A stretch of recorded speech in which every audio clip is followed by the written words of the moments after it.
Hello everyone. দিনটা ছিল 11th জানুয়ারি, Sunday. এখানে ৩ দিন ধরে ডগ শো চলছে, কিন্তু আমাদের সময় না হওয়ায় যাওয়াই হচ্ছিল না। তো গত সানডেতে মানে 11 তারিখে আমরা যাই। গিয়ে দেখছি সানডে হওয়ায় কি ভিড়, দেখছেন তো কেমন ভিড়। গাড়ি রাখার পার্কিংয়ের জায়গাই পাওয়া যাচ্ছে না। ভাগ্যিস আমরা স্কুটি নিয়ে এসছিলাম, কার নিয়ে আসিনি। আমার মেয়ের স্কুলের পাশেই জিআরডি কমপ্লেক্স, সেখানেই হচ্ছিল। তো আমার মেয়ে তো এক্সাইটেড হয়ে যাচ্ছে, কারণ তার স্কুলের কাছে সানডের দিনেও এসছি। আর বলছে কমপ্লেক্সে, জিআরটি কমপ্লেক্সে প্রায়ই ও আসে। মানে আমরা এতটা আসি না, কারণ আমাদের এখানে আসার প্রয়োজন পড়ে না। ওর এখানে আসে, ও স্কুলের বিভিন্ন প্রোগ্রাম হয়, প্লাস ও নিজেও কিছু কিছু এতে থাকে, প্রোগ্রামে থাকে, সেখানে আসতে হয়। তো ও বেশ এক্সাইটেড যে এখানে আমি স্কুলের কাছে আবার এসেছি। দেখুন আস্তে আস্তে রাস্তার মধ্যে একটা ছোট্ট পাপ্পি দেখতে পেলাম। এখন আমরা মেন এন্ট্রান্সে ঢুকিইনি, তার আগেই দেখতে পেলাম। এটা জেআরডি কমপ্লেক্স। এখানে বিভিন্ন রকমের স্পোর্টস সব হয়, ইনডোর আউটডোর করে অনেক ভ্যারাইটি স্পোর্টস এখানে হয়। এখানে মেনলি টাটা স্টিলের এমপ্লয়িরা তো মানে বাচ্চারা তো খেলার সুযোগ পায়, তার সাথে বাইরের সোর্সরাও খেলতে পারে, এতে অসুবিধে কিছু নেই। কিছু কিছু ক্রাইটেরিয়া থাকে, কিছু আর কিছুই না। এখানে বিভিন্ন রকমের ইনডোর আউটডোর গেমস আছে। তো তারই একটা কমপ্লেক্সের একটা এরিয়াতে ডগ শো প্রতি বছরই হয়। তো এই বছরও তাই সে একইভাবেই ডগ শো আয়োজন হয়েছে। ৩ দিন ধরেই চলছে, কিন্তু আমাদের সময় হয়েই উঠছে না। তো এসে পৌঁছলাম ওখানে। তো দেখছি বাড়ির অনেকেই ডগ নিয়ে এসেছে, যারা শোতে পার্টিসিপেট করছে না, বাট এমনিই এসেছে। তখন ভাবছিলাম যে আমাদের ডগটাকে নিয়ে গেলেও ভালো লাগতো। কিন্তু ও নিয়ে যাওয়াইনি, কারণ স্কুটি নিয়ে যাবো বলেই ওকে নিয়ে গেলাম না। কারে গেলে নিশ্চয়ই নিয়ে যেতাম। আর ও একটু রেস্ট নেয়। আমরা দুপুরের টাইমে গেছিলাম। ওই টাইমটা একটু রেস্ট নেয়। নিয়ে গেলে ওর রেস্ট নেওয়াটা হতো না। তো পৌঁছলাম, পৌঁছে দেখলাম প্রচণ্ড ভিড়। সানডে তো তাই ভিড়টা বেশ। তো কিছু ডগ তখন দুপুরের টাইমে, তখন ১:৩০-২টো বাজে। ওই টাইমে রেস্ট নিচ্ছিল। ওদের শো এর অলরেডি ওরা পার্টিসিপেটও করে নিয়েছে, রেস্ট নিচ্ছিল।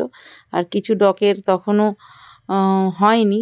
ওগুলো ওরা করবে, তাই ওরা কিছু ওয়েট করছে, ওদের পরবর্তীতে ওদের প্রোগ্রাম আছে।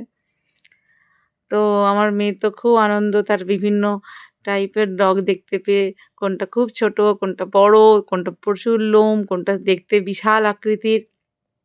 ওর চেহারা দেখেই তো অবাক হচ্ছে যে কত রকমের ডগ আছে। এখানে এসেই সে সব বিভিন্ন মিলিয়ে মিশিয়ে প্রচুর ডগ এসেছে। তো এটা প্রতি বছরই আসে। আমরা এটা কোনো একটা দিন যাওয়ার চেষ্টাই করি। ৩ দিন হয়। এবারেও তাই গেছিলাম।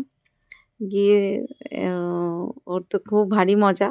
আর এই যে কাউন্টারগুলো দেখছেন, এইখানে সমস্ত ডগরা পার্টিসিপেটরা যারা করে, ওরা রেস্ট নেয়, খাওয়া-দাওয়া করে। তারপরে আবার যখন ওদের নাম আসে, কল হয়, তখন ওরা যায়। তো খুব ভালোভাবে আয়োজনটা করে টাটা স্টিল, মানে সত্যিই ভাবা যায় না।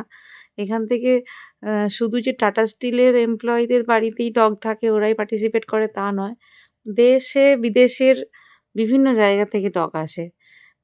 দেশের বিভিন্ন জায়গা থেকে, মানে বিভিন্ন জায়গা মানে বিভিন্ন জায়গা। হায়দ্রাবাদ, ব্যাঙ্গালোর, কলকাতা, দিল্লি, মুম্বাই, কোথাও বাকি থাকে না। এটা অনেকে বলেও থাকে জামশেদপুরের ডগ শোটা নাকি ইন্ডিয়াতে মানে টপ মোস্ট পপুলার এবং অনেক বড় শো যেটা হয়ে থাকে। তো দেখছেন এখানে কিউট, কিউট পাপিস গুলো রেস্ট নিচ্ছে। ওদের শো অলরেডি হয়ে গেছে, ওরা রেস্ট নিচ্ছে। তো কিছু খাঁচাতে আছে, কিছু বাইরে আছে। আমি তো অনেক ফটো ক্যাপচার করতেই পারিনি। ওদেরকে দেখার উম চক্করে বা এত ভিড় ছিল, নিতেই পারিনি। কিছু জনেরই নিতে পেরেছি। আ মানে যেদিকেই তাকাচ্ছি সেদিকেই ডগ। যেদিকেই তাকাচ্ছি ওরা। তারপর কিছু রেস্ট নিচ্ছে বলে আ অনেক ডগ ওনাররা অ্যালাও করেনি, যে ফটো ভিডিও না নেওয়ার জন্যই বলে। কারণ ওরা ডিস্টার্ব হয়। তো তার মধ্যেই যতজনের পেরেছি নিয়েছি। এত ভালো লাগে ওদের, কি বলবো। আর আমার মেয়ে বলছে সব ডগগুলোতে মা হাত দেবো, একটু গায়ে হাত দিই, ওর এতটাই শখ। তো দেখেছেন ডগগুলো দেখতে কেমন? এই কিউট, কিউটও যেমন আছে, আবার কিছু কিছু জন দেখতেও সেইরকম একটু ভয়ানক। এই দেখুন চলছে এদের এদের প্রাইজ ডিস্ট্রিবিউশন চলছে। 1st, 2nd, 3rd হয়েছে এরা। ডিস্ট্রিবিউশন চলছে।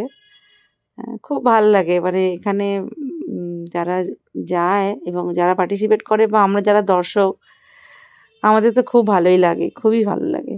আর ভিড়ও হয়, প্রচুর ভিড় হয়। তো সব মিলিয়ে ওই দিনটা বেশ এনজয় করলাম। প্রতি বছরই করি আর আমরা একটু মানে কুকুর প্রেমী বলুন বা অ্যানিম্যাল লাভার বলুন, যাই বলতে পারেন, একটু এগুলোতে শখ আমাদের আছে হাজব্যান্ড ওয়াইফের। তার সাথে আমাদের মেয়েটারও একই। তো এই জন্য আমরা এরকম শো মানে হলে হাতছাড়া করি না, যেভাবে হোক যাওয়ার তো চেষ্টা করেই থাকি।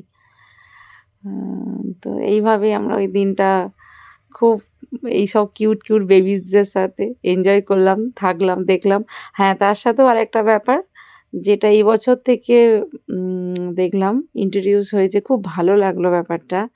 সেটা হলো আমাদের যে ইন্ডি ডগস আছে, মানে আমাদের যে স্টে ডগ, আমাদের ইন্ডিয়াতে যে ডগগুলো আছে, ওদেরও দেখলাম এবারে একটা মানে প্রোগ্রামের ব্যবস্থা হয়েছে, ওরাও পার্টিসিপেট করতে পারবে। ওটা কিন্তু খুব মজা পেয়েছি, খুব ভালো লেগেছে ওটা।